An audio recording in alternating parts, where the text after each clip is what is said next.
वंदे लोक तिलकम शाश्वतवार्ताभूषणम अमृतकृत्यसारणम प्रबुद्ध लोक जीवनम परनय प्रमद यागदीपन वंदे जीवनम सत्पुरुषम।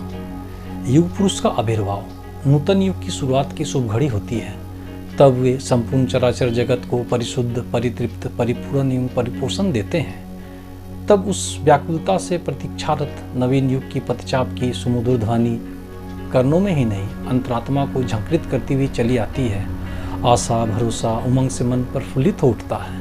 उनकी प्रत्येक पदक्षेप, उनकी नित्य दिव्य लीलाएं मनुष्य मात्र को एक एक नवीन सीख देती है, जो भविष्य मानव के लिए भी एक जीने की सीख देती हुई अमर कथा बन जाती है।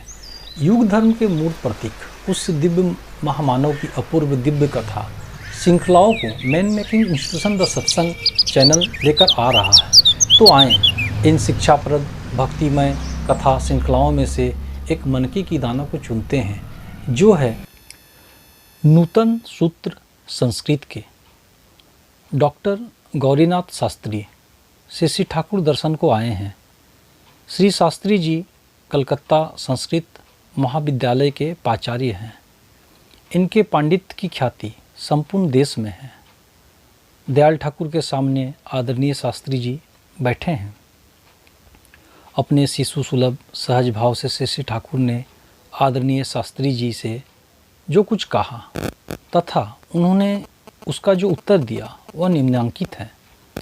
श्री ठाकुर ने कहा, शास्त्री बाबू, আপনি দয়া করে মাঝে মাঝে এসে পড়েন, আপনার কাছে একটি निवेदन আছে।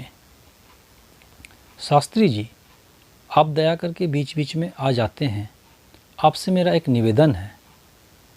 शास्त्री जी ने जवाब दिया, আমি দয়া করে আসি না, আপনি দয়া করে আমাকে নিজের কাছে টেনে নেন। আমাকে निवेदन ना आदेश करूं। मैं दया करके नहीं आता, आप ही दया करके मुझे अपने पास खींच लेते हैं। मुझसे निवेदन नहीं, आदेश कीजिए। श्री ठाकुर ने कहा, आमी जा कोई परमपिता আমারে দিয়ে যা কমান তা ওগুলি এরা উৎসাহিত হয়ে ছাপিয়ে ফেলে, বই করে ফেলে। স্কুল কলেজের কোনো যোগ্যতা আমার নেই, কী সব যে বলে ফেলি তা জানি না। আপনি দয়া করে ওগুলি যদি দেখে দেন যাতে কোনো ভুল त्रुटि ना থাকে। मैं जो कुछ बोलता हूँ, परमपिता मुझसे जो कुछ बुलवा लेते हैं, उन्हें ये लोग अति उत्साहित होकर छाप देते हैं, पुस्तकें निकाल देते हैं। स्कूल कॉलेज की शिक्षा में मेरी कोई योग्यता नहीं, क्या सब बोल जाता हूँ कुछ पता नहीं। आप दया करके उन सभी को ठीक ठाक कर देंगे, कोई भी भूल त्रुटि जिससे ना रहे। श्री ठाकुर की बातों पर श्री गौरीनाथ शास्त्री की जो प्रतिक्रिया हुई, उन्होंने इसका जो उत्तर दिया वह एक ऐतिहासिक घटना है। किसी साधारण विद्वान की उक्ति या किसी भावुक भक्त कवि अथवा लेखक की भावुक चंचल भावना की यह अभिव्यंजना नहीं, न तो राजदरबार के किसी चाटुकार कीर्तिदास कवि या साहित्यिक की यह मूल्यहीन सस्ती बाजारू कविता या स्मरण है, न तो यह बाग विलासपूर्ण कोई भक्ति भावोच्छ्वास है। डॉक्टर गौरीनाथ शास्त्री तो भारत विख्यात वेद शास्त्र व्याकरण में पारंगत एक विवेकशील स्वतंत्र चेकता व्यक्तित्व का नाम है। श्री ठाकुर की ओर आश्चर्यचकित देखते हुए श्री शास्त्री जी उनसे कहते हैं, আপনার বাণীগুলো আমি ঠিক করে দেব, আপনি বলুন। এ পৃথিবীতে আপনার যখনই আবির্ভাব হয়েছে, কখনই বা আপনি বেশি পড়াশোনা করেছেন? আপনার পড়াশোনার প্রয়োজনই নাই।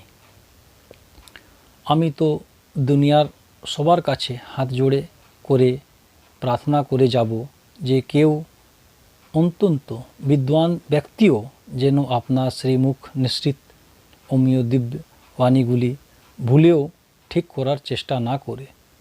প্রয়োজন হলে আপনার বাণীর প্রমাণিকতার জন্য ব্যাকরণের নতুন সূত্রের রচনা করা হবে। আর এই আমরাই করব। ঋষিগণের বাণীর প্রামাণিকতার জন্য পাণিনি কোথায় কোথায় এই রকম অনেক নতুন সূত্রের রচনা করেছেন। প্রয়োজন হলে আবার ওই রকম করা হবে। আপনার মনে যা আসে স্বচ্ছন্দভাবে বলতে থাকুন। যুগে যুগে যে কোনো মানুষ, সমাজ, রাষ্ট্র বা জাতির জন্য এই বাণীগুলি সর্বদা सर्वस्थाई अमृततुल्य। हिंदी अनुवाद। आपकी वाणी को मैं ठीक करूँगा, आप ही बताएं। इस धरती पर आपका जब कभी आविर्भाव हुआ है, आपने कब अधिक पढ़ा लिखा है? आपको लिखाई पढ़ाई की ज़रूरत भी नहीं है। मैं तो दुनिया के लोगों से करबद्ध प्रार्थना करके जाऊंगा कि उनमें से कोई भी विद्वान से विद्वान व्यक्ति भी आपकी किसी श्री मुख निश्रित अम्य दिव्य वाणी को भूलकर भी ठीक ठाक करने की चेष्टा ना करे। आवश्यकता होने पर आपकी वाणी की प्रामाणिकता के लिए व्याकरण के नूतन सूत्रों की रचना की जाएगी और उन्हें हम लोग ही करेंगे। ऋषियों की वाणियों की प्रामाणिकता के लिए पाणिनि ने कहीं कहीं ऐसे अनेक नूतन सूत्रों की रचना की है। ज़रूरत पड़ने पर फिर वैसा ही किया जाएगा। आपके मन में जो कुछ आए स्वच्छंद भाव से बोलते जाएं। युग युग में किसी भी व्यक्ति, समाज, राष्ट्र या जाति के लिए ये वाणियाँ सर्वदा सर्वावस्था में ही अमृत तुल्य होगी। श्री शास्त्री जी के इस वक्तव्य पर श्री ठाकुर सहज दीन भाव से अपनी असमर्थता प्रकट करते रहें और शास्त्री जी अपने निष्कर्ष या निश्चय पर दृढ़ रहें। प्रभु की इस मंगलमय मनोहर नर लीला की था कौन पा सकता है। जितना डूबे उतना ही अथाह। वंदे पुरुषोत्तमम्।